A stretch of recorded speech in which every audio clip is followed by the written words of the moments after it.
With the avoidance of doubt, the Simple Side does not provide investment, tax, or legal advice. As with any asset, the value of any asset class can go up or down, and there can be substantial risk that you lose your money buying, selling, holding, or investing in any asset. You should carefully consider whether trading or holding assets is suitable for you in light of your financial condition. All right, welcome back to the Saturday Send Out from the Simple Side. This week, our portfolios were up 4.5%, 1.8%, and one was down 0.36%. In other news, we have released a new stock research platform. We're going to get into all of that right now. Welcome to the Simple Side. Market beating picks inside. There's no jargon and no time to waste. Join the Simple Side and end up in first place. All right, everybody, as always, I'm going to hit you with some quick reminders. Our full disclosure is in the footer of our email. You can, of course, copy all of our portfolios at autopilot. You can find a link to do that in the show notes or in the newsletter, thesimpleside.substack.com. Again, that's thesimpleside.substack.com. You can, of course, find our podcast on YouTube, Spotify, or Apple Music if you don't want to listen to it here on Substack. You can get daily market updates from the Simple Side Daily newsletter, which, again, you can find the link in the show notes or on our Substack or in this email, of course, if you're reading the email along with the podcast. And as always, there's a ton of links all over the newsletter that say, leave me your thoughts or leave me your comments or give me feedback. I would love if you guys could fill those out and let me know what you think about the newsletter, what you think about the podcast, and anything that I could do better or you find would be beneficial for you in your trading. Of course, the goal is to make you guys better traders and show you what I'm doing while I'm trading. So without further ado, let's get into everything in the newsletter. As always, we have a little teaser for everybody. These are our portfolio highs, which are trimmable positions if you're invested in these companies, and our portfolio lows. So if you're looking for places to add shares, if you have some cash that you want to deploy, these are probably good places for this to go. Undervalued companies that are in our portfolios. Of course, our top performing is Google, up 61% in the flagship fund.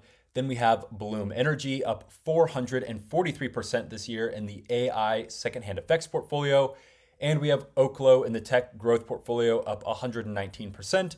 One of these we are going to be trimming this coming Monday. In the portfolio lows, we have Paycom, FTNT in the flagship fund. Those are down 17 and 14%. In the AI secondhand effects portfolio, we've got EQIX down 13%. I expect this to be rising soon. I think they beat their earnings by something like 84%.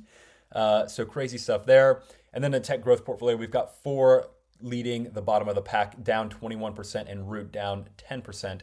Meta also down 9% in that portfolio. So those are positions worth looking at adding to. All right, I'm adding a little segment here called Market Wisdom. It's just going to be a quote from some legendary investor, and then I'm just going to give you kind of a comment and why it matters for this current week. So this week, I chose a quote from Warren Buffett, of course, starting it off with one of the most legendary investors of all time. Here's his quote. I call investing the greatest business in the world because you never have to swing. You can stand at the plate. The pitcher throws you General Motors at 47, US Steel at 39, and nobody calls a strike on you. There's no penalty except opportunity lost. All day you can wait for a pitch you like, then when the fielders are asleep, you step up and hit it. Warren Buffett. I think Buffett gets quoted and used as a headline far too often in the finance world, but you can't really blame anybody. He's the Michael Jordan of the finance world. Or maybe Michael Jordan is the Warren Buffett of the basketball world. Either way, his advice still rings true today. Today's market wisdom quote is so important for the investing environment that we're in for a few reasons. We're going to talk about a couple of them, but there's so much fear and greed being thrown around at us as investors all the time. I can't go more than a few minutes without seeing a post about the bubble, or here's bad news about this company. Here's a company that's going to go under for this reason. Here's a company that's the greatest in the world that's going to go up 500%. And here's the bad news. You're never going to be able to avoid a market bubble unless you put $0 in equities. But there's good news too. You aren't required to put all of your money into equities. So if there is a bubble, you're not going to lose everything. We here at the Simple Side are currently 50% in cash, just waiting for good opportunities to come across our radar. Needless to say, just relax, take a breath, go for a walk, ignore the media for a bit. If you're stressed about your portfolio, take some chips off the table. If you think you're missing out on returns, throw some chips on the table. Remember, if you have cash on the sidelines, you can stand at the plate for weeks, months, or years, and you'll never be called out. But if you have cash in the market, you are subject to the market movements. With that said, let's get into the news. Of course, in our weekly roundup, we kind of give a recap of everything that happened over the past week. We try to hit on some big trends for specific companies, and then I make some just general commentary on things that have happened in the market. But I try to be as unbiased as possible when I'm talking about everything that happened over the past week. Of course, we saw stocks climb to fresh records again this week, powered by mega cap tech, which should be a little bit surprising because we did see some dropping after earnings for a couple of these companies. But the S&P 500, the NASDAQ, the Dow all finished higher. Of course, breadth staying narrow during that time. Now, I've had a few people ask what exactly breadth is, and it's just how many stocks are reaching new highs, how many stocks are reaching new lows just over the past week. Needless to say, when breadth is narrow, that typically means that the market cap indexes are outpacing the equal weight S&P. So, of course, that means that big names in the market are doing a lot of the heavy lifting. That narrow leadership matters because it makes the tape look strong even when many of the stocks are just performing moderately. And this is something that a lot of people don't understand when it comes to investing, and it's beneficial for you to see and be able to look at how this looks in the market in a comparison term. So if you're not reading the newsletter, you really need to jump over to thesimpleside.substack.com and look at today's newsletter, because I put a graph in there. And what it shows you, and I'll explain it if you're not going to go look at the newsletter, but what it shows you is the S&P 500 ETF returning plus 0.71% over this past week. So nothing crazy impressive, but nothing terrible at the same time. However, when you look at the median returns for every sector, meaning if you look at the median returns for energy, financial services, tech, the overall median, healthcare, industrials, etc., every single one of the sectors was negative on a median returns basis. So the S&P 500 went up this week, but every single sector was generally down. So what does that mean? It means that mega cap companies are kind of running the world, the equities world, when it comes to index investing. Now, this, of course, just shows you the intense concentration that the S&P 500 has on these mega cap companies. But the big takeaway here is twofold. Investing in the index is becoming an increasingly risky proposition and will likely begin to underperform in the coming years because these mega cap companies can't just run up forever. The second thing is that when mega caps start to underperform, it will start to bring the entire market, especially those invested in the index, down with it. This is bad because a lot of people think that the SPY is a very safe place to put their money, but it's good for people who have cash on the sidelines like us because it means when the market starts to bring everything down, you can start to find undervalued companies at a very quick clip. So it'll be helpful for us. Back to the news, the Fed cut 25 basis points. Of course, we saw that happen, but then warned that the next cut isn't exactly guaranteed. They're kind of operating without a bit of the data coming out of the government because of the government shutdown. And so we're going to see a little bit of a wait and see approach again, like the Fed has done in the past, because they don't know exactly what's going on. Of course, they've got their own measures and things to look at behind the scenes, but in general, they kind of need to know consumer sentiment as well when they go to make their decisions. And maybe they shouldn't be taking that into account, but the reality is that they do. The 10-year, of course, hovered around 4%, which is lower or steady for long rates. Of course, the lower these go, the more future earnings get boosted, which of course favors growth in AI leaders in the current market. Volatility seemed to stay contained in the mid-teens, and that is typically a sign that dip buyers are remaining confident. And that should come as no surprise because we're seeing a pretty incredible buying pace, if you will, from investors. AKA, investors cannot get enough of equities right now, so everything seems to remain bullish in the equity markets. Investors, at least through the next couple of months, are likely going to be buying. And again, you need to go check out the newsletter, thesimpleside.substack.com, because I've got a graph in there that's showing you S&P 500 momentum. And I just graph this every quarter. And so what you're looking at is from Q1 of 2025, when we kind of took that big dip, we're still seeing momentum increase quarter over quarter. And we're at the highest, I think that it's been so far in 2025 on a quarterly basis. So it seems like people are still buying into the markets. And it's probably time to, like I said, start taking a little bit off the table here and there because eventually this will turn. It always does. And then we'll be able to buy back in at lower prices for a lot of companies that we like. All right, done with my commentary again, back to the news. AI spending kept showing up in hard numbers, which is good. Nvidia is pushed to new highs and is guided to enormous chip orders in 2026. Of course, extended partnerships from data centers and networking are helping to boost all of that. Microsoft and Alphabet, aka Google, reported strong cloud and AI demand. Meta also grew, but its bigger than expected AI capex spooked investors a little bit. This shouldn't come as a surprise, however, because they've been on a massive spree trying to get talent in their AI, AI side of the business, if you want to call it. As a reminder, the winners of this build out are going to be those with the most chips, the most racks, the most power, the best cooling, the best interconnectors, and they'll be able to rally even when platform owners debate the payback timeline for their AI models. Earnings flow backed a bit of the rally. Of course, we saw Amazon beat with an AWS reacceleration, raised capex for AI as well coming out of them. Oil, of course, staying around the $60 mark, gold hanging around the $4,000 mark. Of course, this is still showing that investors are willing to take risk, but they're also hedging against policy and geopolitical surprises. No surprise there. The market is very overvalued and everybody agrees on that. So this isn't something that should come as a huge surprise. We also saw this week policy and trade headlines, which lowered the risk in the markets. Washington and Beijing, of course, met up, shook hands, kissed babies, and everything is wonderful again. Basically, they just paused the new rare earth export curbs for a year, which of course reduces that near-term supply anxiety for chip and EV supply chains. But there's still a little bit of control and scrutiny remaining within that. Of course, Amazon is cutting headcounts. There's a bit of M&A happening both in the biotech sector, in the banking sector, in the utility sector. So a lot of consolidation going on across sectors. Crypto was a bit of a sideshow this week. Bitcoin drifting around the 100K mark. Institutions keep normalizing the asset class. So flows will remain choppy for a while, but depending on what happens on the institutional side of things, it could become a great inflation hedge. But so far what we've seen is that Bitcoin acts like a risk asset and not so much a hedge like gold. Otherwise, it would be on a crazy tear along with gold right now. All right, now we get to jump into insider trade updates. I'm tracking these on my Google Sheet, which is available to paid subscribers. That Google Sheet shows our portfolio holdings, insider trade updates, and their statistics. It's got a bunch of stuff about how my portfolio has performed in the past. It's got weekly picks on there.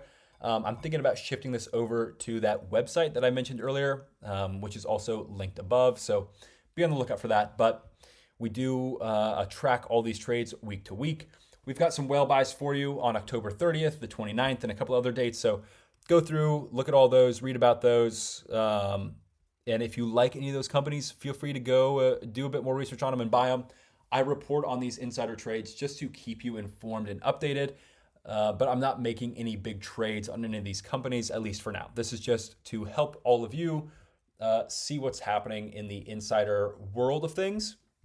One thing that we do talk about is the buy-sell ratio for insiders, which is currently sitting at 0.22, meaning there are more sells happening than there are buys, and that's relatively low as well. I've seen the average go as high as 0.81 in May of 2022, a strong buying signal, and as low as 0.17, a strong sell or hold signal, and we're kind of on the lower end, so somewhat bearish from insiders, but in general, not bullish or bearish indicator either way. Okay, now we get to jump into the fun stuff. This is what I mentioned at the very beginning of the podcast, and that's our stock research and Berkshire Buys platform that I just came out with. And I want to say you all probably saw the post that I did earlier this week on RTX.